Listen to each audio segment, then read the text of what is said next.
posted April 15, 2018, 13 hours 1 minute and 16 seconds. The waste industry has reached crisis point several months into the Chinese waste ban, and stakeholders want immediate action.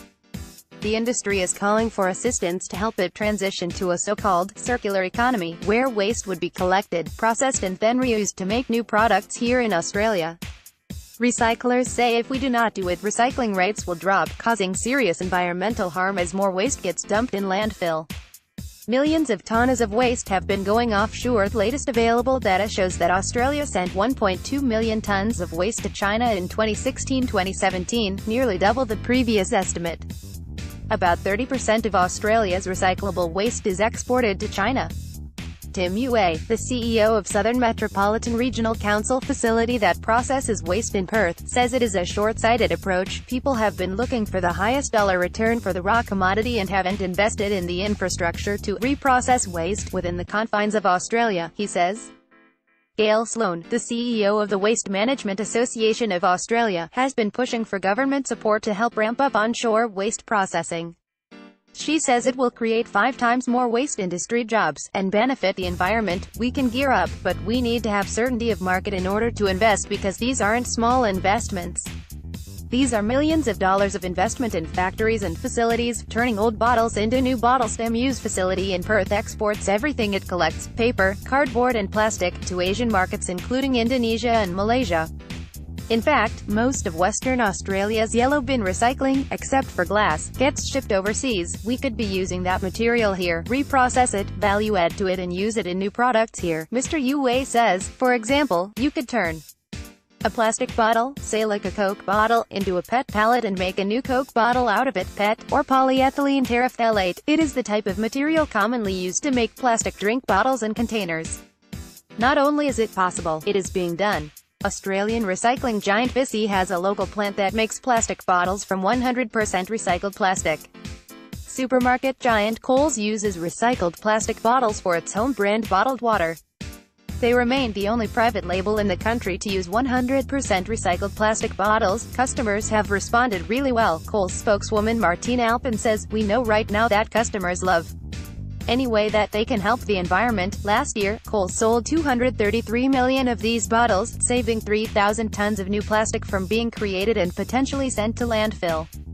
Beverages Council CEO Jeff Parker says his industry is keen to use as much recycled content as possible, but under the right market conditions. It's about the price of that recycled plastic or recycled PET. It's also about the price of virgin PET, that's the original PET. And that has a number of different factors at play around world oil prices and electricity prices, he says. However, Mr. Parker acknowledges the industry could be doing more.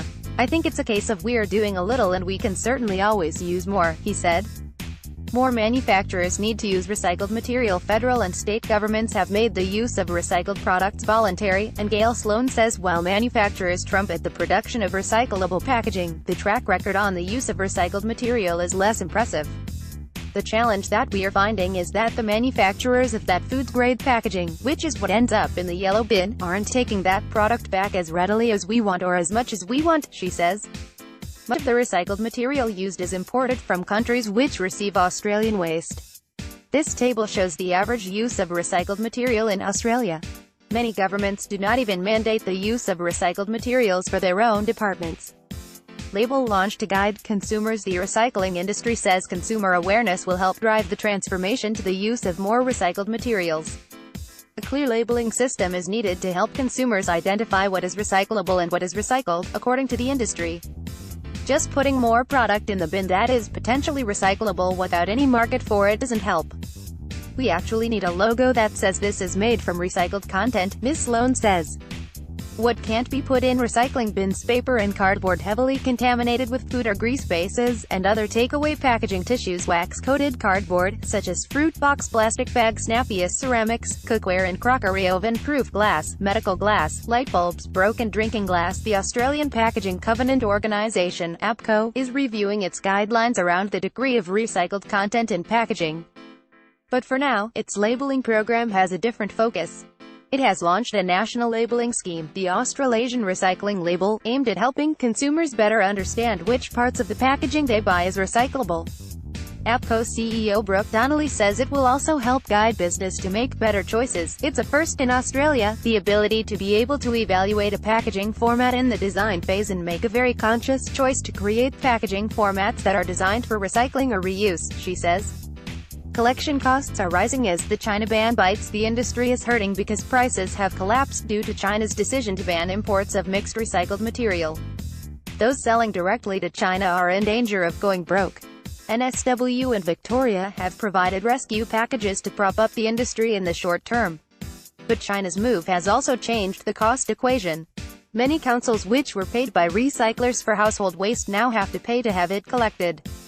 The government support may only last until the end of the financial year. So some councils will be hit with much higher costs, which means renegotiating collection contracts and passing on those higher charges to ratepayers from July. It's $1 a week, and to keep recycling going is a great thing, Ms. Sloan says. With commodity prices plunging by at least 30% in the last 12 months, Mr. Yue says the ban had hit his bottom line.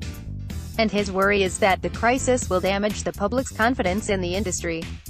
Bad news about recycling tends to lead to people not putting the right thing in the right bin, and I think the encouragement of the householder to continue to recycle is a key message that we need to get out there, he says.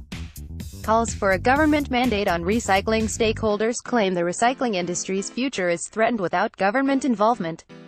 I think now is the opportune time for us collectively to pick up the ball and start to do what we probably should have done 5 to 10 years ago, Mr. Yue says. He believes governments need to mandate the use of recycled product in their own contracts.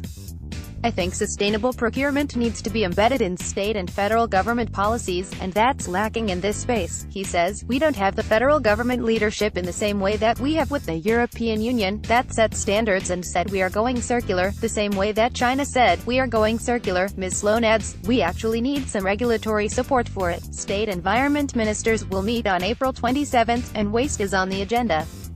Topics: environment, recycling and waste management, business economics and finance, corporate governance, government and politics, environmental impact, environmental management, environmental policy, Australia.